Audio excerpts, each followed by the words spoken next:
Outra notícia que chegou agora há pouco é que a defesa do ex-presidiário Lula vai ao Supremo Tribunal Federal. Ó, que surpresa, né, Augusto?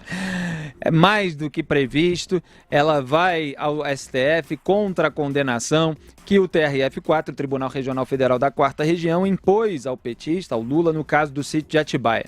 A corte aumentou a pena de Lula de 12 anos para 17 anos de prisão em regime fechado por corrupção e lavagem de dinheiro. Aliás, 17 anos e um mês, né? O pessoal estava até fazendo piada na rede social, que é 171. E um dia. 171, exatamente. Ficou emblemático.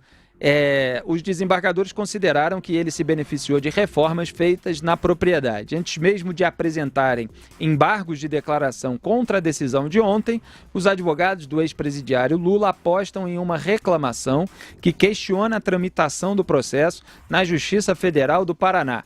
Eles se baseiam em uma decisão da segunda turma do Supremo que retirou da 13ª Vara Federal de Curitiba, então comandada pelo ex-juiz Sérgio Moro, os termos das delações de executivos da Odebrecht que acusam Lula de promover vantagens indevidas para a empreiteira e foram usadas na argumentação que manteve a condenação do petista. Para vocês verem como a defesa do Lula vai usando todas aquelas brechas das decisões que facilitam a vida dos bandidos que são tomadas pelo Supremo Tribunal Federal.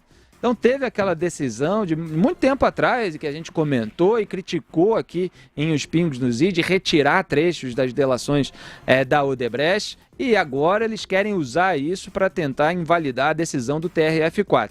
Muito bem. De acordo com a decisão, o STF retirou de Moro os depoimentos e documentos relativos ao sítio de Atibaia e a um terreno onde seria a nova sede do Instituto Lula, em São Paulo. Os relatos, fotos e e-mails entregues pelos colaboradores da Odebrecht são algumas das evidências mais concretas dos fatos narrados pelo Ministério Público Federal na denúncia apresentada contra o petista, de acordo com a defesa. Para o advogado Cristiano Zanin Martins, a decisão do TRF4 afrontou o Supremo. Só que o caso do sítio de Atibaia, como eu comentei naquela ocasião, e poderíamos aqui resgatar vídeos e artigos a respeito, ela era tomada de um monte de provas que vão muito além desse material, desse conteúdo que foi retirado pelo Supremo Tribunal Federal. As provas do caso do sítio de Atibaia são robustas, vêm de várias fontes e foram com elas que as sentenças condenatórias na primeira e na segunda instância foram assinadas. Augusto. Olha, onde o Zanin, advogado Lula, enxerga uma afronta ao Supremo, os juristas com algum juízo viram uma tremenda aula de respeito à justiça e de apreço pela verdade. Pelas regras vigentes. E pelas regras vigentes. Primeiro, deixaram claro que ali não se julgava quem era o proprietário, não se discutia quem era o proprietário do sítio, quem é que tem a escritura, tal. Não. Eles deixaram claro que ali se havia provado que o Lula foi beneficiário de favores ilegais, tá, enquanto frequentava o sítio como dono. Então, se tem escritura ou não, pouco importa.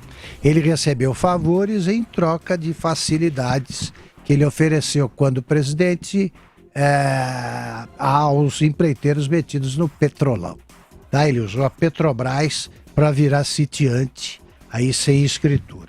Segundo,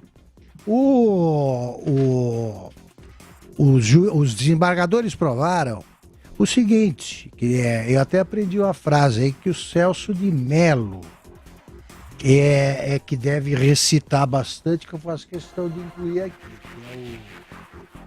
que é o pas de nullité, pas de nullité sans que isso, hein? grief.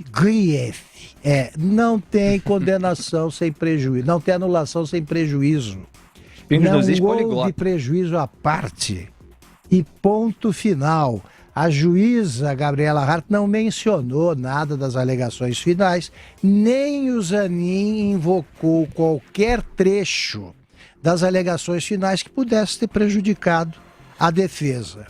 E aí haver uma grande frase do Gebran, né, do relator Gebran. Olha, todos os juízes do Brasil teriam de adivinhar que o Supremo ia modificar a norma, adotar uma outra norma. Então, ponto, eles acabaram com isso. Mas o Supremo vai ter uma certa dificuldade em lidar com o a própria argumentação, lembrada com muita inteligência pelo Leandro Paulsen. Ele citou trechos de votos de 11 ministros do Supremo, todos os atuais titulares do time da toga, e todos enfatizando isso aí. Só se for comprovado o prejuízo é que pode ser discutida a anulação. Não houve prejuízo, não haverá anulação, a menos que que os 11 resolvam desmentir o que acabaram de dizer. Vai ser meio difícil, e o time da toga está meio dividido, né? A bancada liderada pelo Gilmar, que forma um núcleo duro junto com o Toffoli e o Lewandowski, andou se confundindo hoje. Eles terão de se reagrupar rapidamente. É assim que se faz o dever de casa, mostra a contradição dos ministros, mostra como eles pensam, como eles votaram, para que depois eles não possam fazer nenhuma armação para anular essa sentença. José Maria Trindade. A defesa do ex-presidente Lula tinha tanta certeza de que o Tribunal Regional Federal 4ª Região iria voltar o processo para as alegações finais, que até tentou adiar e tal para ganhar tempo. A estratégia é ganhar tempo, não é apresentar nenhum argumento. O tribunal decidiu ali com base em dados concretos, em provas, né? Foi uma decisão muito bem feita e muito bem estudada, mas os desembargadores jogaram de novo no colo dos ministros do Supremo Tribunal Federal uma polêmica muito grande. Esse julgamento aí sobre uso ou não desse artifício inventado aí de que os delatores devem apresentar as alegações finais como se fossem acusadores antes do delatado, isso não está concluído, não. Não está. E isso vai demorar a ser concluído pelo Supremo Tribunal Federal. O ministro Dias Toffoli quer avaliar ali melhor como vai ficar e tal. Há um argumento de que para anular, e não há mesmo nenhuma maneira de anular sem prejuízos, né? Como fazer omelete, tem que quebrar ovos, não há como decidir isso agora. Então vai ficar pendente no Supremo Tribunal Federal esta possibilidade de voltar esse processo do sítio de Atibaia à fase de alegações finais, lá na primeira instância, né? Isso não está concluído. Por outro lado, fica evidente que a 4ª Região está seriamente estudando os processos que chegam ali e apontam com dureza, com realismo, o que realmente aconteceu.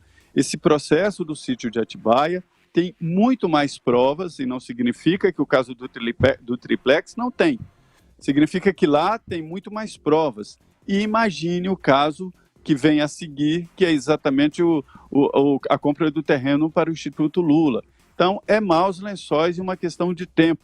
A luta aí é contra o tempo e não contra argumentos, porque aí não existe argumento contra provas tão fortes.